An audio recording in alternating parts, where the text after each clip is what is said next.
اس کے ساتھ اور بھی کافی مزدور دور دراز کے گاؤں سے شہر میں مزدوری کے لیے آئے تھے۔ کوئی بھی مزدور لینے آتا تو وہ سب اس کے ارد گرد جمع ہو جاتے۔ ہر ایک کی یہی خواہش ہوتی کہ وہ اسے لے جائے۔ وہ ایک سائڈ پہ بیٹھا رہتا، کوئی لے جاتا تو ٹھیک، ورنہ دوسرے بہت سارے مزدوروں کی طرح انتظار کر کے خالی ہاتھ ہی واپس جانا پڑتا۔ مہینے کے آدھے دن ایسے ہی گزر جاتے تھے، لیکن اس دن اس کی قسمت اچھی تھی کہ وہ صاحب گاڑی کھڑی کر کے اسی کی طرف آئے تھے۔ اینٹیں گلی سے اٹھا کر اندر گھر میں رکھنی ہے، چلو گے؟ جی صاحب۔ اس نے ابھی اتنا ہی کہا تھا کہ باقی مزدور بھی بھاگے چلے آئے۔ کتنی مزدوری لوگے؟ صاحب نے پوچھا۔ 1200 دہاڑی مزدوری چلتی ہے، اس نے بتایا۔ ارے 1200 دے کے مزدور لینا ہوتا تو اڈے پہ ضرور آنا تھا میں نے۔ 800 لینے ہیں تو چلو۔ وہ تذبذب میں پڑ گیا۔ اینٹیں کتنی ہیں صاحب؟ ارے جتنی بھی ہوں، تم نے دہاڑی لگانی ہے، جتنی رکھ سکو رکھ دینا۔ وہ چل پڑا، اگر نہ چلتا تو کوئی اور چلا جاتا۔ گاڑی میں بیٹھ کے اسے نیند آنے لگی۔ اے سی چل رہا تھا، آرام دہ سیٹ۔ اس کا دل کر رہا تھا کہ گاڑی میں ہی بیٹھا رہے، صاحب کا گھر کہیں دور ہو اور وہ زیادہ دیر تک گاڑی میں بیٹھا رہے، لیکن 5 منٹ بعد ہی گھر آ گیا۔ یہ اینٹیں حسین میں رکھنی ہیں، صاحب نے اسے گلی میں پڑی اینٹیں دکھائیں۔ 2000 کے قریب اینٹیں تھیں۔ گلی کی نکڑ پہ دکان ہے، وہاں سے ہتھیلی لے لو، اس سے آسانی ہوگی۔ اور ہاں، اندر ڈرائنگ روم میں کارپٹ ہے، اس کے اوپر سے گزرنا ہے تو یہ باہر پلاسٹک کی شیٹ پڑی ہے، اسے بچھا لینا، ریڑی کو اس کے اوپر سے گزارنا۔ مجھے نیند آئی ہے، میں سونے لگا ہوں، کوئی کام ہو تو بیگم سے کہہ دینا۔ صاحب ہدایات دے کے اندر چلے گئے۔ وہ ہتھیلی لے آیا اور اپنا کام شروع کر دیا۔ اتنا آسان کام بھی نہیں تھا۔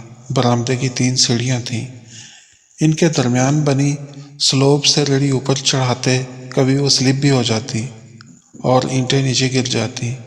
ایک بار تو اس کے پاؤں پہ اینٹ لگ گئی، خون نکل آیا۔ بیگم بچوں کے ساتھ ان کے بیڈ روم میں تھی۔ اس نے انہیں آواز دی تو انہوں نے اسے اندر آنے کو کہا۔ کمرے کے اندر ٹھنڈک تھی، اس کے پاؤں قالین میں دھنس رہے تھے۔ بیگم صاحب پاؤں پہ چوٹ لگ گئی ہے، کوئی پٹی ہے تو دے دیں۔ بیگم نے اس کے پاؤں کو ناگواری سے دیکھا۔ گدے پاؤں لے کر یہ اندر آ گئے، قالین گندا کر دیا۔ آپ نے خود ہی تو بلایا تھا، اس نے وضاحت دی۔ وہ سامنے والا دراز کھولو، وہاں فرسٹ ایڈ باکس پڑا ہے، پٹی لے لو۔ بیگم نے اسے بتایا تو اس نے وہاں سے پٹی لی اور باہر نکل آیا، پاؤں پہ کس کے پٹی باندھی اور اپنا کام پھر سے شروع کر دیا۔ دھوپ تیز ہو رہی تھی، اس کے جسم سے پسینہ بہنے لگا۔ صبح سے وہ مسلسل کام کر رہا تھا۔ کمر میں درد ہو رہا تھا، شدید درد ہوا تو اس نے ریڑھی کھڑی کی اور برآمدے میں آ کر بیٹھ گیا۔ قدرتی ہوا چل رہی تھی، اس قدرے سکون محسوس ہوا۔ ابھی بیٹھے 2-3 منٹ ہی ہوئے ہوں گے کہ صاحب باہر آ گئے۔ اسے فارغ بیٹھا دیکھ کر ان کے ماتھے پہ بل پڑ گئے۔ رکھ لی ہیں ساری اینٹیں؟ لہجہ درشت تھا۔ جی ابھی رکھ رہا ہوں، کمر میں درد ہو رہا تھا اس لیے۔ وہ نماز پڑھنے چلے گئے اور اس کی بات ادھوری رہ گئی۔ وہ پھر سے اینٹیں رکھنے لگ گیا۔ اے بات سنو! بیگم صاحبہ کے پکارنے پہ وہ کام چھوڑ کر گیا، لیکن ان کے کمرے کے باہر کھڑا ہو گیا۔ اسے پتا تھا کہ بیگم اس کے گندے پاؤں پسند نہیں کرے گی۔ جی بیگم صاحبہ، اس نے آواز دی۔ جواب میں بیگم صاحبہ نے دروازہ کھولا۔ اندر کیوں نہیں آ رہے تھے؟ بیگم صاحبہ یہ پاؤں گندے ہیں۔ بیگم کی نظر اس کے مٹی میں اٹے پاؤں پہ پڑی۔ اچھا، یہ پیسے پکڑو اور گلی کی نکڑ پہ فوڈ پانڈا والا آیا ہے، اسے دیکھ کر پیزا اور شاورما لے آؤ۔ وہ پیسے لے کر گیا اور پارسل لے آیا۔ کئی لوگ کام کرواتے تو کھانا بھی کھلا دیا کرتے تھے، جبکہ اکثر یہی کہتے کہ کام کون سا فری کر رہے ہو جو کھانا بھی دیں، جو خود ہی کھانا کھاؤ۔ ہوٹل سے کھانا مہنگا پڑتا تھا، اس لیے وہ اپنے ساتھ گھر سے 1 روٹی اور اچار لے آتا تھا، وہی کھا کے گزارا کر لیتا تھا۔ دوسرے مزدوروں کے برعکس وہ آدھا گھنٹہ ریسٹ بھی نہیں کرتا تھا، بس جتنا وقت روٹی کھانے میں لگتا کھا کے کام شروع کر دیتا۔ بعض مزدور تو نماز پڑھنے کے بہانے مسجد جا کر بھی لیٹ جایا کرتے تھے اور ریسٹ ٹائم 1 گھنٹہ بھی کر لیتے تھے۔ وہ سوچ رہا تھا کہ شاید اس کے لیے بھی شورما منگوایا ہو، لیکن بیگم نے اس کے ہاتھ سے پارسل لے کر دروازہ بند کر دیا۔ اسے بھوک لگ رہی تھی۔ اپنے تھیلے سے اس نے روٹی اچار نکالا اور کھانے لگا۔ صاحب نماز پڑھ کر آ گئے۔ اسے روٹی کھاتے دیکھ کر انہوں نے کچھ نہ کہا اور بچوں والے کمرے میں چلے گئے۔ روٹی کھا کر اس نے اللہ کا شکر ادا کیا، سین میں لگی ٹوٹی کے نیچے ہاتھ رکھ کے پانی پیا اور اپنے کام میں لگ گیا۔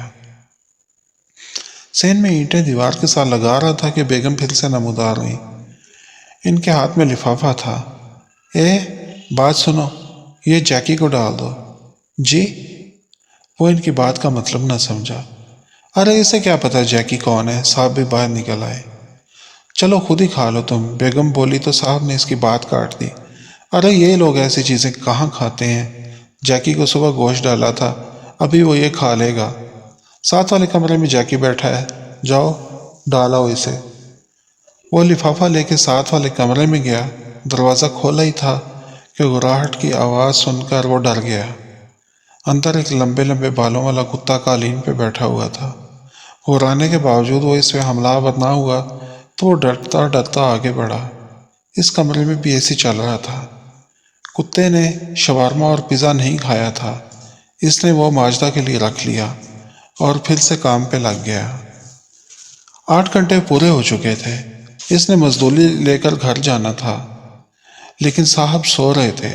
اس نے آہستہ سے دروازے پہ دستک دی۔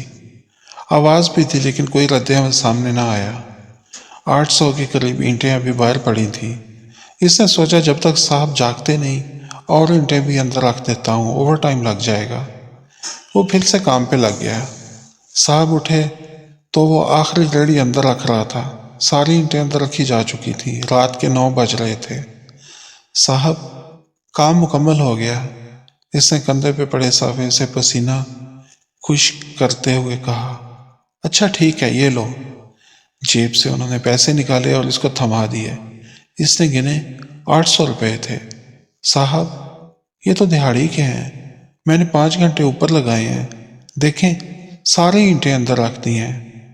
تو میں نے کہا تھا زیادہ ٹائم لگاؤ، بات دہاڑی کی ہوئی تھی، وہ میں نے دے دی۔ صاحب دہاڑی بھی تو 1200 کی ہوتی ہے۔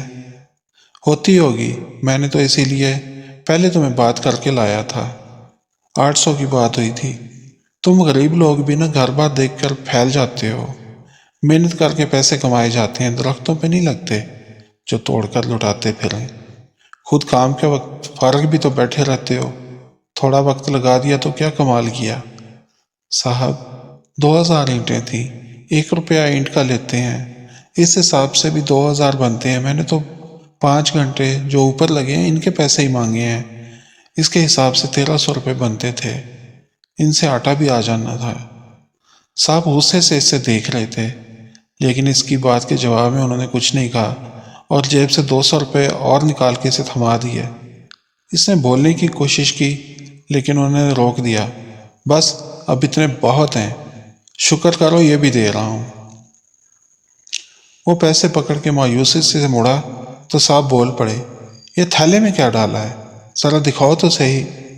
اس کے تھیلے سے لفافے کا کونا دکھائی دے رہا تھا۔ کچھ نہیں ہے صاحب۔ ایسے نہیں، ادھر دو تھیلا۔ انہوں نے اس کا تھیلا پکڑ کے الٹ دیا۔ اوزاروں کے ساتھ پیزا اور شورمے والا لفافہ بھی باہر نکل آیا۔ صاحب نے لفافہ کھولا، دیکھا اور اس کی جانب گہرا آلود نظروں سے دیکھنے لگے۔ چوری بھی کرتے ہو؟ یہ تو بیگم صاحبہ نے دیا تھا، اس نے بتایا۔ بیگم نے جیکی کو ڈالنے کے لیے دیا تھا، ساتھ لے جانے کے لیے نہیں۔ میں نے خود کہا تھا تمہیں کہ جیکی کو ڈال دو۔ میں نے ڈالا تھا لیکن اس نے کھایا نہیں۔ اس کا لہجہ کمزور ہو گیا۔ کھایا نہیں تھا تو کچھ دیر بعد کھا لیتا، بیچارے جیکی نے دوپہر سے کچھ نہیں کھایا ہوگا۔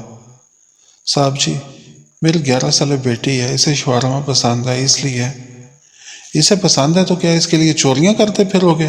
بھک مانگے، تمہارا اور تمہارے بال بچوں کا ہم نے ٹھیکہ اٹھایا ہے۔ صاحب اپنی حد میں رہیے، مجھ سے بدتمیزی ہو جائے گی۔ بچے سب کے ایک جیسے ہوتے ہیں۔ اپنی بے عزتی وہ برداشت نہ کر سکا۔ تمہاری یہ جرت کہ میرے سامنے بکواس کرتے ہو؟